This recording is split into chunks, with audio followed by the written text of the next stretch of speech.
Welcome once again. Now, controversy has continued to rock the bosom of Nigeria's main opposition party, the PDP, since the party's primary early in May. The latest being that of Nyesom Wike, the governor of Rivers State, and Yakubu Dogara, the Rivers State governor Nyesom Wike, who lost to Atiku Abubakar in the exercise, lays claims to the fact that the process was unfair and is also insistent that the national chairman of the PDP, Iyorchia, resigns his position as part of moves to reach a truce. While efforts are being made to resolve the crisis, the governor and his allies have pulled out of the party's presidential campaign, with Wike saying the group will soon make a decision. He also stated that at the...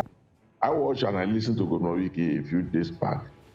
In the course of the comment that you referred to, he said the G5 governors want peace and that they want the party to win election, but they needed to be spoken with and they also need reconciliation. I'm not saying anything that is wrong with that, and I say this with every honesty of purpose. And I think that is largely an improvement on the issues that have been raised before now. And on the issue that, the members of PCC should not attack the G5 governors, well, it's an advice. And I think that even that has been taken. And if you have been following the trajectory of these issues, you will remember that the presidential candidate of the People's Democratic Party, Atiku Abubakar, the Waziri Adamawa, has consistently said that, look, leave the issues to me. That campaign council members and party members generally should allow him to handle the reconciliation process. And I believe that's ongoing. Well, Mr. I also want to understand, first of all, what kind of attacks Nyesom Wike is talking about here, the G5 governors. Is there anything in particular that has happened lately that he might be referring to? And then also, over time, in the last couple of weeks or maybe even months, while all this drama has been playing out, do you think it's still possible that the PDP, has this done enough damage already to the PDP's chances at winning the elections in 2023? Well, to be honest with you, the first leg of the question is not for me because I do not speak for Governor Wike, and I think that he has enough people around him who speak for him. But having laid that foundation, it's imperative for me to state that it is politics, and reconciliation can happen at any point. Reconciliation can occur at any point. And if you remember, even when the party kickstarted its campaign via rallies and all that, the party maintained that at any point in time where it is required to stop, it will stop and accommodate those who want to come in.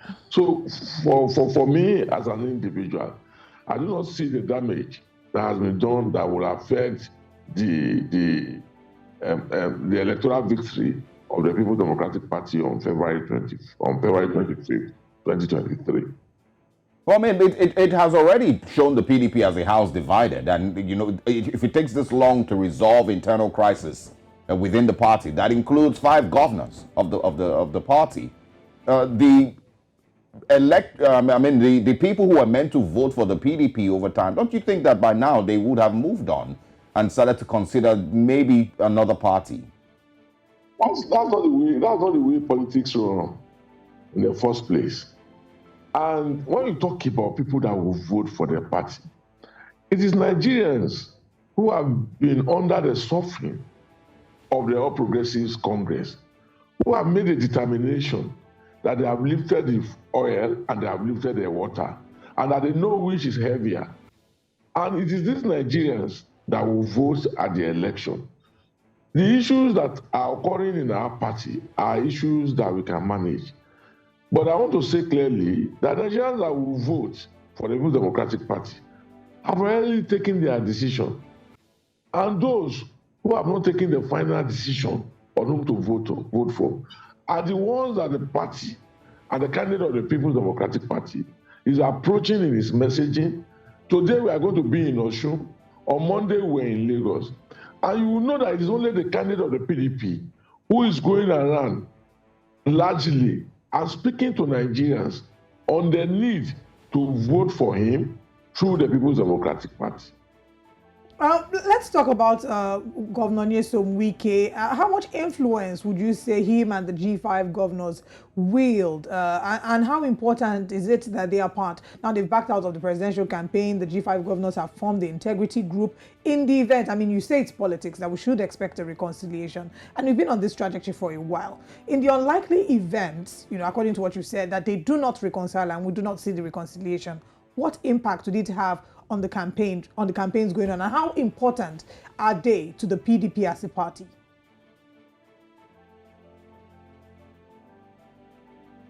Hello, are you able to hear us, sir?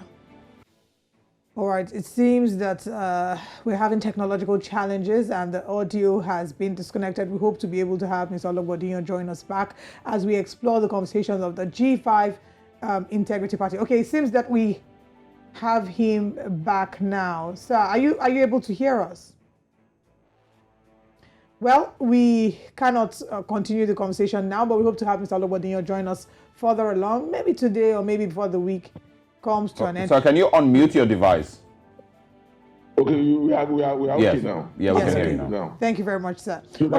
You can bring back the question. So, sir, the question was, in the unlikely event that we do not see a reconciliation, you've assured us that there would be a reconciliation because this is politics and anything can happen. But in the event we do not see a reconciliation between the G5 governors and the People's Democratic Party, what effect will this have on the People's Democratic Party, and how much influence would you say the G5 governors wield in the party and on the national level? Well, thank you very much. In the People's Democratic Party, we don't work by such projections. We work with realities.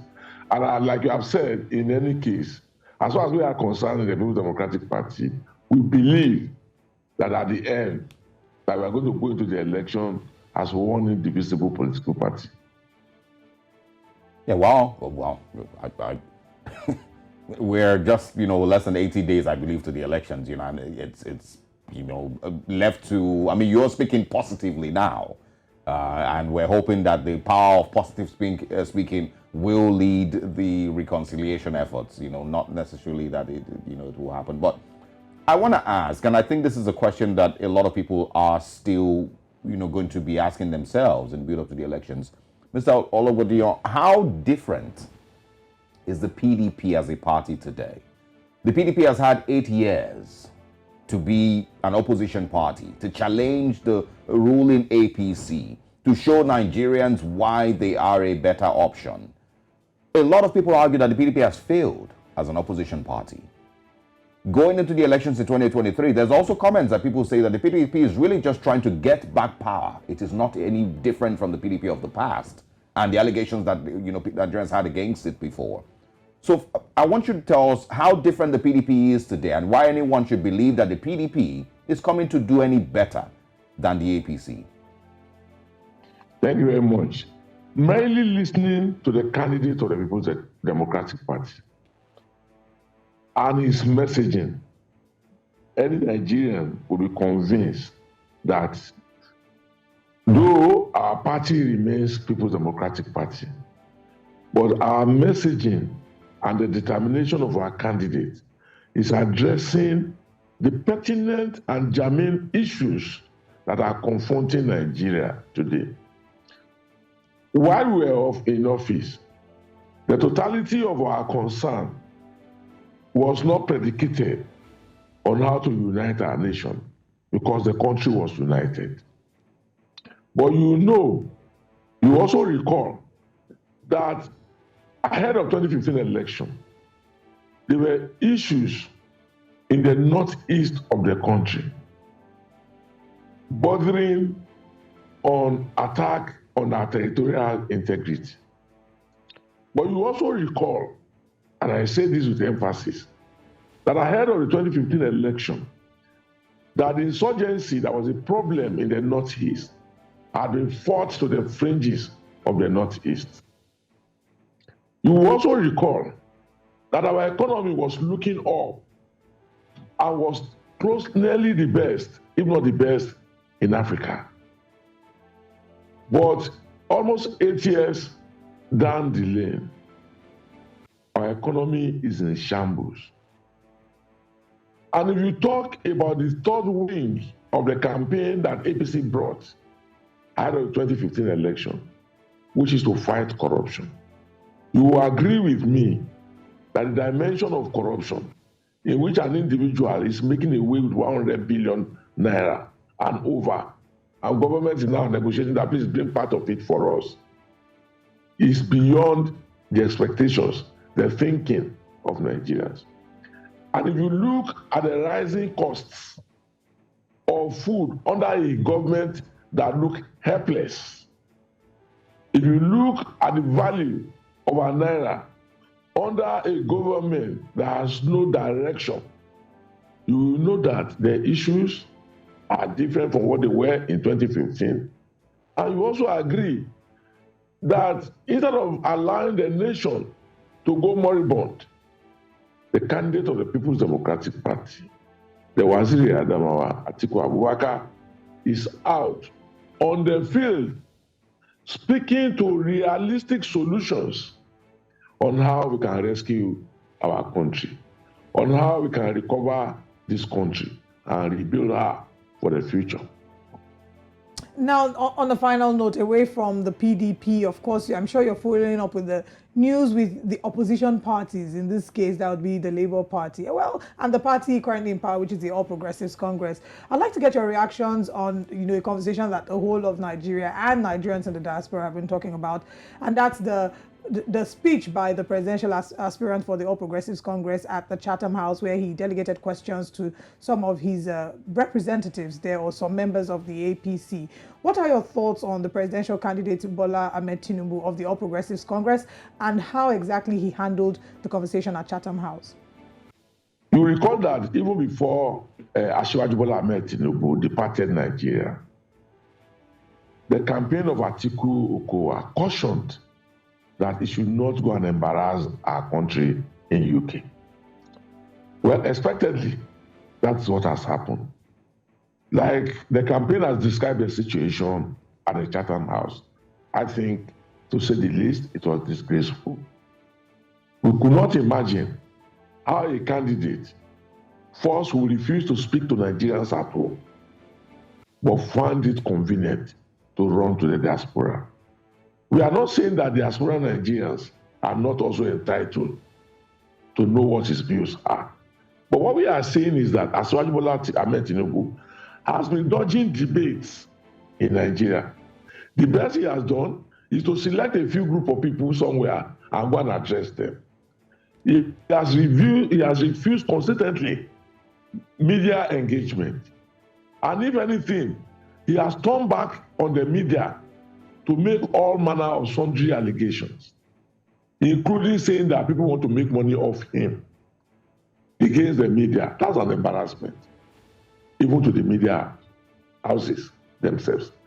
But having said that, I think the attitude of calling on other people to come and answer questions concerning even his own health status, or to be receiving notes from other people on the issue of his date of birth, I think that is disgusting.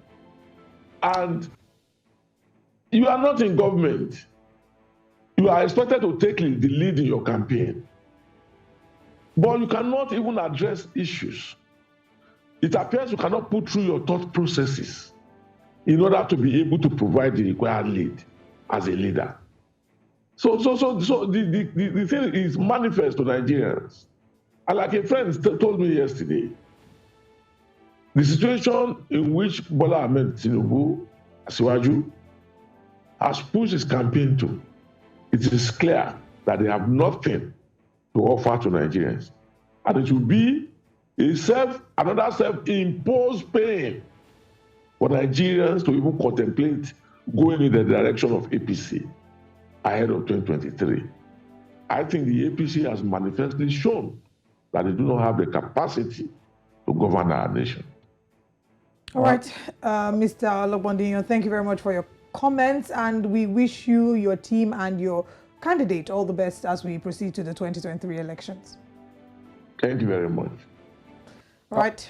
Well, all right. You had some other things you wanted to say? Well, never mind. Well, you say them off camera. Yes, I will say them off camera.